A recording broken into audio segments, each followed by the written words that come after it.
كيف حالك؟ আমি আপনার শালাকে দেখিনি। هل দেখিনি তো, আমি এখানে বসে আছি। هل أنت আসলে কি উল্টা পাল্টা বলতেছেন, আমি আপনার কথা কিছু বুঝতেছি না। আপনি কি বলতেছেন একটু ক্লিয়ার করে বলেন। كيف حال؟ আপনার শালাটা কি, হালা কি, আপনার হালাটা কি ভাই? ইস, যন্ত্রণায় বললাম। আপনি আমাকে কি বলতে চাচ্ছেন? আপনার হালা, আপনার হালাকে আমি চিনি, এদিক দিয়ে আসেও নাই তো আপনার শালা। কোথায় আসলাম? সৌদি এমন একটা জায়গা যেখানে কোনো বাঙালি খুঁজে পাওয়া যায় না। আশেপাশে কোথাও তো দেখতে পাচ্ছি না, কাউকে তো দেখা যাচ্ছে না। ওই যে একজন মনে দেখা যাচ্ছে, কি বাঙালি ভাই কিনা কে এটা, যাই হোক একটু কথা বলে আসে দেখি কে ভাই এটা। আসসালামু আলাইকুম। ওয়ালাইকুম আসসালাম। কাইফা হাল? কাইফা হাল? না, আমি তো যাচ্ছি এক জায়গায়।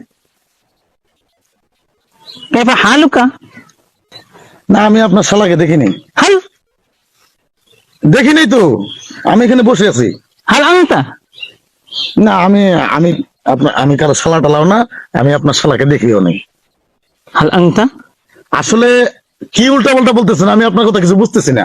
আপনি কি বলতেছেন একটু ক্লিয়ার করে বলেন। কে হাল? আপনার শালাটা কি, হালা কি, আপনার হালাটা কি ভাই? ইস, যন্ত্রণায় বললাম। আপনি আমাকে কি বলতে চাচ্ছেন? আপনার হালা, আপনার হালাকে আমি চিনি, এদিক দিয়ে আসেও নাই তো আপনার শালা। হাল হাল হালা হালা, আপনার হালা বলতেছেন না, আপনার হালা আমি দেখিনি ভাই। ইয়া আখি।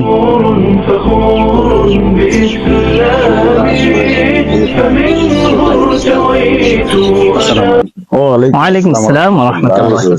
আলহামদুলিল্লাহ। আসলে আমি এখানে সমস্যাটা কি, আসলে ওনাকে কিন্তু আমি চিনি না, আমি বসে আছি তো উনি এসে বলতেছে আমাকে, সালাম দিছে, ভালো কথা, মুসলমান উনি, আমি মুসলমান, সালামের উত্তর দিছি।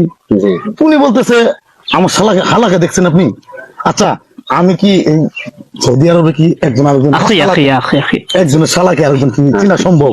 আর উনাকেও আমি চিনি না, উনার শালাকে আমি কেমন চিনবো বলেন তো? আসলে আপনি কাইফা হালুকা? ও আচ্ছা আচ্ছা, উনি আপনাকে যেটা বলেছে যে আসলে আপনি কেমন আছেন এটা বলেছে মূলত আপনাকে। আচ্ছা, কাইফা হালুকা এরকম শব্দ আপনাকে হ্যাঁ, বলছে? উনি বলছে, প্রথমে সালাম দিল, নিলাম। হ্যাঁ। উনি বলছে কাইপা হালুকা। তেমন কাইপা হালুকা মানে তো কেউ আমার শালাকে হালাকে দেখেছেন? কারণ কেউ দেখেনি, আমিও তো দেখিনি। জি, উনি পরপর আমাকে জিজ্ঞেস করতেই আছে, এটা কি, এখন এটা কি বলেন? উনি তাইলে হয়তো আরবিতে আসলে উনি আরবিতে বিষয়টা, হ্যাঁ ওইটাই আমি বলতেছি। উনি আরবিতে আপনাকে বলেছে যে আচ্ছা, আসলে আচ্ছা। কাইফা হালুকা আচ্ছা আচ্ছা, মানে আপনি কেমন আছেন। ও আচ্ছা আচ্ছা আচ্ছা। মানে আপনি কেমন আছেন আপনাকে বলা লাগতো আচ্ছা। আলহামদুলিল্লাহ আনা তাইয়িব, আচ্ছা। এটা বলা লাগতো। যাই আসলে হোক, ঘটনাটা কি, জি, আমিও নতুন আসছি এটা তো উনি হাল জানতো। আনতা? সৌদি আরবে। আমি মানে আপনি কে, হাল আনতা, আপনাকে আচ্ছা। প্রশ্ন করেছে যে আপনি কে, মানে এটাকে হয়তো বা আপনি ভিন্ন ভাবে আচ্ছা, নিয়েছিলেন। ঘটনা হচ্ছে কি, আমিও নতুন সৌদি আরবে আসছি। আপনি কি যেমন- বাংলাদেশী? হ্যাঁ, আমি বাংলাদেশী, কিন্তু আসলে টাকার ক্ষমতায় চলে আসছি তো, হ্যাঁ। আর তেমন কিছু শিখি নাই। আচ্ছা। আর এজন্য আর কি, মানে একটু নিরালায় বসে আছি, তো হুট করে ভাইয়ের সাথে আর কি দেখা। তো ভাই, মন খারাপ করেন না, আমি আসলে বুঝতে পারতেছি, এই হলো বিষয়।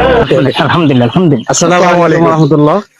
দর্শক, আসলে আমাদের যে বিষয়টা আজকে ঘটে গিয়েছে, এমনটাই হয়ে থাকে প্রায় সময়। আমরা দেখি এক দেশ থেকে আরেক দেশে যখন ভাইয়েরা যায়, তখন এখানে বিড়ম্বনায় পড়ে যায়। তারা একে অপরকে খুঁজতে থাকে যে কার সাথে বসা যায়, কিভাবে কি করা যায়। আসলে সরাসরি কাউকে এভাবে কথা না বলে, কারণ আরবি তো সবাই জানে না, আর ইংরেজি বাংলা সবাই সব ভাষা জানে না। সুতরাং আমি মনে করি একজন সম্পর্কে জেনে বুঝে, তার সম্পর্কে বিস্তারিত জেনে বুঝে, আমার মনে হয় যে তার কাছে গিয়ে কথোপকথন চালালে হয়তো সে সমাধান পাবে। দর্শক, আজকের ভিডিও থেকে আমি এটাই বোঝাতে চাচ্ছিলাম যে আমাদের সর্বক্ষেত্রে সবার সম্পর্কে জেনে এরপর কথা বলতে হবে। আল্লাহ তাআলা আমাদের সবাইকে কবুল করুন। আমিন আমিন।